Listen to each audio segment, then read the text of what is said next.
Hi friends, అందరికీ నమస్తే. Welcome to my channel పక్క విలేజ్ పరుడు. చాలామంది అన్న ఏ ఆటో తీసుకుంటే బాగుంటుందని అడుగుతారు. డిస్ట్రిక్ట్ వాళ్ళకి సపరేట్ ఉంది, సిటీ వాళ్ళకి సపరేట్ ఉంది. అది ఏంది అనేది మీకు పూర్తిగా వీడియో చూస్తే అర్థమవుతుంది. ఓకేనా?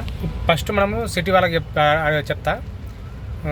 సిటీ వాళ్ళు సిఎన్జి, ఎల్పిజి, ఎలక్ట్రానిక్ ఆటో 3 ఉన్నాయి. ఏదైనా తీసుకోవచ్చు. కానీ డిస్ట్రిక్ట్ వాళ్ళు మాత్రం ఒకటే తీసుకోవాలి. అది ఏంటనేది మీకు చెప్తా. ఓకేనా? ఇప్పుడు సిటీ వాళ్ళు ఏది తీసుకున్నా ఏం కాదు. అదే డిస్ట్రిక్ట్ వాళ్ళు అయితే ఇప్పుడు సిఎన్జి తీసుకుంటే బాగానే ఉంటుంది. ఎందుకంటే చెప్తా. ఇప్పుడు ఒకవేళ మనం ఎల్పిజి తీసుకుంటే మనం అమ్మాలనుకున్న పోవు ఎక్కువ. ఎందుకంటే ఇది డిస్ట్రిక్ట్లో గ్యాస్ ఉండదు. అదే మన ఎల్పిజి గ్యాస్ ఉండదు కదా. అందుకే ఎల్పిజి గ్యాస్ ఆటోలు పోవు. మనం అమ్మితే ఒకవేళ ఇమ్మను అనుకుంటే, నేను నా దగ్గర పెట్టుకోవాలనుకుంటే ఎల్పిజి తీసుకోండి. అదే సిఎన్జి అయితే ఒకవేళ నువ్వు సిఎన్జి తీసుకున్నా నువ్వు ఏ డిస్ట్రిక్ట్లో అయినా ఎక్కడైనా అమ్మవచ్చు, పోతుంది. ఎందుకంటే అది ఎక్కడైనా సిఎన్జి దొరుకుతుంది మనకు. అదే ఎల్పిజి అయితే దొరకదు. ఒకటి. ఇంకోటి ఏంటంటే ఒకవేళ ఈ డిస్ట్రిక్ట్ బండ్లు మొత్తం బ్యాన్ చేసి హైదరాబాద్ నుంచి ఎలగొట్టాలనుకుంటే పోలీసు వాళ్ళు, నువ్వు ఎల్పిజి ఆటో నీ దగ్గర ఉంటే అది ఎక్కడ తీసుకువెళ్ళి అమ్ముతావు, ఎక్కడ నడుపుతావు నువ్వు చెప్పు. అదే సిఎన్జి ఉంటే నువ్వు ఎక్కడ అమ్మవచ్చు, ఎక్కడైనా తిరగవచ్చు. అదే ఒకవేళ హైదరాబాద్ తప్ప ఏ డిస్ట్రిక్ట్ అయినా అమ్మవచ్చు. అర్థమవుతుందా? ఒకటి మేధావులు ఉంటారు కొంతమంది, నీ ఏది తీసుకుంటే నీకు ఎందుకు భయ అని కామెంట్లు పెడతారు. ఇప్పుడు నాకు తెలిసి మీకోసం చెప్తాను అనమాట. మంచిగా అంటే మంచి గురించి చెప్తాను, నేను చెడు గురించి చెప్పాను కదా. అన్న సిఎన్జి తీసుకుంటే పెద్ద లైన్లు ఉన్నాయి, ప్రాబ్లం కాదన్నా అని నాకు అడగొచ్చు. కాకపోతే మన సేఫ్టీ గురించి చెప్తున్నాను నేను. ఎందుకంటే ఫ్యూచర్ ఆలోచించాలి కదా మనము. ఒకవేళ నువ్వు ఎట్లయినా అమ్ముకుంటావు, ఒకవేళ డిస్ట్రిక్ట్ బండి కాబట్టి అమ్ముకుంటావు. అదే ఎల్పిజి తీసుకుంటే అమ్ముకుంటావు కంపల్సరీ. అది ఎప్పుడు కొనడు. అదే సిఎన్జి కొంటే మనం ఎవరైనా కొంటారు, ఏ డిస్ట్రిక్ట్ అనేది కొంటారు.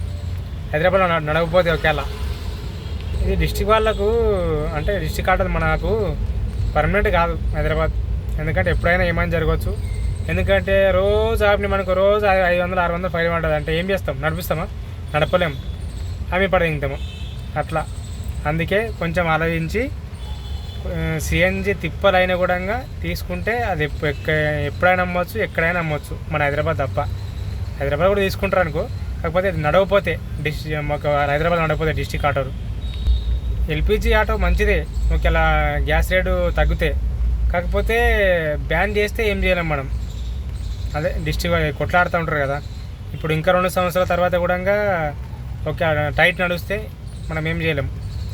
కాకపోతే కొత్త మాత్రం తీసుకోకుండా ప్రయత్నం చేయండి. పాత తీసుకోండి. ఎల్పిజి తీసుకున్నా ఒక ₹1,00,000, ₹1,50,000 పెట్టి. ఎందుకంటే ఎప్పుడు ఆపేది చెప్పలేం.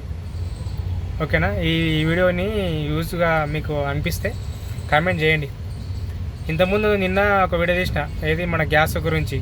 అన్న గ్యాస్ తగ్గింది అంటే దానికి పెద్ద కామెంట్లు పెట్టారు. ఏమని?